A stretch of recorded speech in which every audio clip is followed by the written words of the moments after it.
Ahoj, vítajte pri ďalšej časti Objavuj AI. Som Luky Zajo a dnes sa pozrieme na umelú inteligenciu a konšpiračné teórie. Pomáha AI bojovať proti fake news a dezinformáciám, alebo ich sama vymýšľa a šíri? Internet je dnes preplnený informáciami, no ako vieme, ktoré sú pravdivé a ktoré sú úplný nezmysel? Predstavte si, že na vás vyskočí článok s titulkom Vedci dokázali, že Zem je plochá. Vlády to celé roky tajili. Alebo ešte lepšie. Elvis žije, býva na Havaji a denne surfuje. Možno sa pousmejeme, ale pravda je taká, že dezinformácie a konšpiračné teórie sa dnes šíria rýchlejšie než kedykoľvek predtým. A veľkú rolu v tom zohráva umelá inteligencia. Podľa štúdie MIT sa nepravdivé informácie na sociálnych sieťach šíria až 6-krát rýchlejšie ako pravdivé správy. Prečo? Pretože sú šokujúce, vyvolávajú silné emócie a nútia nás okamžite zdieľať. Algoritmy sociálnych sietí sú naprogramované tak, aby nám zobrazovali obsah, ktorý nás zaujíma. To znamená, že ak si niekedy klikneme na článok o tajných vládnych experimentoch, AI si zapamätá, že nás to baví a začne nám ukazovať ďalšie podobné články. Výsledok? Čím viac sa v tom utvrdzujeme, tým viac tomu začíname veriť. AI však môže pomôcť aj v boji proti hoaxom. Facebook, Google či YouTube dnes využívajú umelú inteligenciu na odhaľovanie falošných správ a manipulovaných videí. AI analyzuje zdroje, kontroluje fakty a ak niečo vyzerá podozrivo, upozorní na to, alebo obsah rovno odstráni. Len v roku 2023 odstránil YouTube viac ako 1 000 000 videí obsahujúcich dezinformácie o zdraví či politike.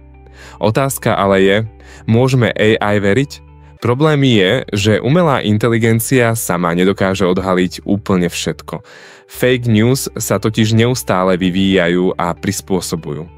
Existujú deepfake videá, v ktorých vidíme politikov, ako hovoria veci, ktoré v skutočnosti nikdy nepovedali. Niektoré sú tak dokonalé, že ich od originálu nerozozná ani človek. Napríklad v roku 2022 sa objavilo video, kde ukrajinský prezident Volodymyr Zelenský údajne vyzýval svojich vojakov, aby sa vzdali.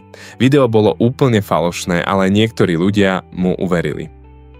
A teraz si predstavme, že niekto vytvorí umelú inteligenciu, ktorej jedinou úlohou bude vymýšľať dezinformácie. Napíše falošný vedecký článok, pridá k nemu dôveryhodné štatistiky a dokonca si vymyslí odborníkov, ktorí to všetko potvrdia. Ako by sme vedeli, že to nie je pravda? Otázka teda znie, je AI viac na strane pravdy alebo na strane chaosu? Zatiaľ ju využívajú obe strany. Technologické spoločnosti sa snažia zabrániť šíreniu dezinformácií, ale zároveň existujú ľudia, ktorí AI zneužívajú na manipuláciu verejnej mienky. Ako sa teda môžeme chrániť pred fake news? V prvom rade si vždy overme zdroj. Ak niečo znie príliš šokujúco na to, aby to bola pravda, je dobré skontrolovať, či tú istú správu uverejnili aj dôveryhodné médiá. Stránky ako Snopes, Faktograf alebo demagog.sk sa špecializujú na overovanie faktov. A hlavne, neverme všetkému, čo vidíme na internete. Dnes sme objavili, že AI môže byť užitočným nástrojom na odhaľovanie hoaxov, ale zároveň môže byť aj ich tvorcom. Umelá inteligencia je ako nôž. Dá sa použiť na krájanie chleba, ale aj na niečo úplne iné. Záleží na tom, kto ju používa a s akým úmyslom. Čo si o tom myslíte vy? Pomáha nám AI udržiavať internet čistý od dezinformácií, alebo je to práve ona, kto ich šíri? Ak sa vám táto časť páčila, tak dajte like a ak chceš vedieť, ako využívam AI na sociálnych sieťach, tak daj odber.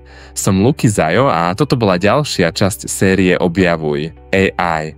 Počujeme sa na budúce. Tak ahoj!